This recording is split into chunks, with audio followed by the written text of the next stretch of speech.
E já que estamos falando de negócios, é preciso ter toda a cautela ao constituir a sua empresa.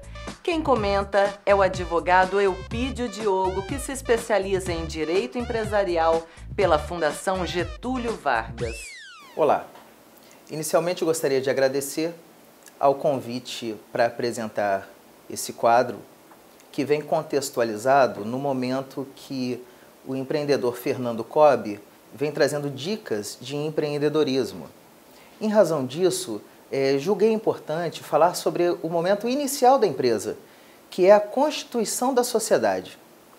São diversas formas de empresas personificadas existentes no Brasil. Nós temos, inicialmente, a sociedade simples e temos a sociedade empresária.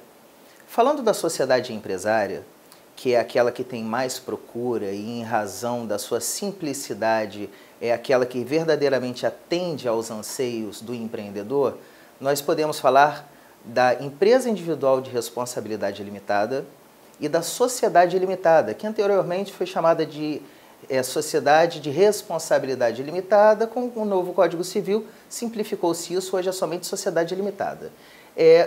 Vale a pena fazer uma observação que limitada é a responsabilidade dos sócios e não da sociedade. A sociedade permanece ilimitada no que diz respeito às suas obrigações. A responsabilidade dos sócios é que é limitada ao valor que eles empregam efetivamente para o desempenhar de suas atividades. O que se quer dizer com isso? No momento da constituição de uma sociedade, falando de sociedade limitada, que se dá com o registro de um contrato social na junta comercial, naquele momento, além de uma escolha do sócio, uma correta escolha do sócio, aquele que comunga dos mesmos interesses, aquele que tem conhecimento da atividade que vai ser desempenhada, tem outros cuidados que precisam ser tomados, como, por exemplo, o valor atribuído ao capital social. O que seria o capital social dessa empresa? O capital social são os recursos que o empreendedor disponibiliza para essa empresa para o atingimento dos seus fins. Então, na medida em que a empresa precisa alcançar os seus fins e precisa utilizar de recursos para isso, é muito importante que esse aporte de capital seja feito de acordo com as necessidades. Isso por quê? Quando o empreendedor vai criar uma empresa junto com um sócio, para o caso da sociedade limitada, eles vão atribuir um valor para esse capital social. Então vamos supor, são dois sócios, cada um deles vai empenhar R$20.000 nessa empresa para que ela desenvolva a sua atividade. Isso é muito importante porque se eles efetivamente não disponibilizarem esse valor, os seus bens pessoais podem deixar de ser protegidos por essa ficção jurídica que é uma sociedade, que é uma pessoa jurídica. Essa ficção pode deixar de ser considerado para que seus bens próprios venham a responder pela dívida da sociedade. Isso é muito importante. Assim como é muito importante que no momento da constituição da empresa, previamente se verifique se o nome que vai ser atribuído a ela é um nome que você vai poder utilizar. Existe no Brasil um instituto chamado INPI, onde estão registrados os nomes das empresas. Lá tem uma base de dados que pode ser consultada.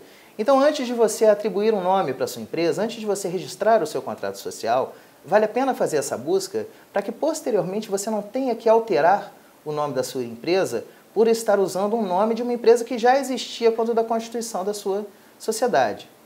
São dois cuidados bem importantes. Falando desses pontos, por fim, vale a pena falar sobre a empresa individual de responsabilidade limitada, chamada EIRELI ou EIRELI, como alguns preferem, que tem as regras bem parecidas com as regras da sociedade limitada. O que as diferencia, basicamente, é que, como o próprio nome diz, a EIRELI é uma empresa individual. Então, um único sócio é o responsável pela condução dos negócios, na medida que, na sociedade limitada, 2 ou mais sócios conduzem essa empresa. Então, essas são algumas dicas iniciais para a gente iniciar essa exposição do que seria a constituição de uma empresa, dando continuidade ao quadro, como falamos inicialmente, dicas de empreendedorismo, para que o empreendedor possa, com mais segurança, e assimilando informações ligadas ao direito e evitar, dessa forma, cometer alguns erros que a inexperiência pode fazer com que sejam cometidos. No próximo programa, falaremos de alguns riscos inerentes à atividade empresarial que podem fazer com que a responsabilidade limitada deixe de existir por conta de infração ao contrato social ou à própria lei. E se você tem alguma dúvida sobre o tema, pode encaminhar a sua pergunta para os contatos que estão no seu vídeo.